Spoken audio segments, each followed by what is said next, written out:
壞壞的大厚厚，讓我來為你說說壞壞大厚厚的故事。厚厚長得像一隻狼，沒有人知道它是不是一隻狼，也沒有人想查明清楚。它會嚇唬人類，不論人們是否跟它在路上相遇，僅僅是提到它的名字，就足以讓最堅強的心感到害怕。然而，它從來沒吃過任何一個人類，也沒啃過一條人腿，真的。不過，能避開人類，讓它覺得很自在。它們歇斯底里的尖叫令它煩厭，還有它們的哭泣聲和它們的鐵爬。它喜歡的是在太陽下做日光浴，追逐蝴蝶，在河裡光溜溜的游泳。這天，天氣晴朗，它慵懶地躺在柔軟的草地上。一個微小的聲音硬生生地破壞了他的白日夢。Hello，厚厚。一個矮弱的小女孩，穿着一身紅衣服，站在她眼前。在她那雙黑色眼睛裡，看不到一絲絲害怕。不會吧？可是你是誰啊？這裡沒有你的事。為什麼？因為這裡是我家。可是沒有地方寫着這是你家啊！好大膽的家伙！我還是希望你離開。你為什麼這麼兇？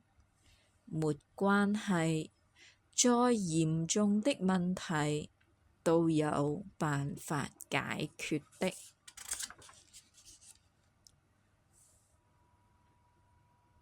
厚厚深深吸了一口氣，然後張大嘴，發出一聲恐怖的吼聲。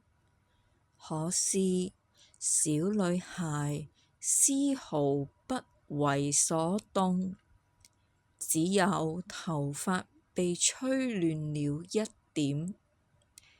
你知道，你嚇不了我的。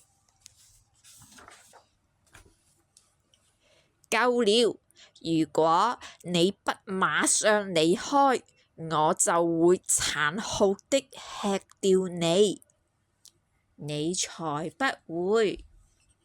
我會！我沒騙你。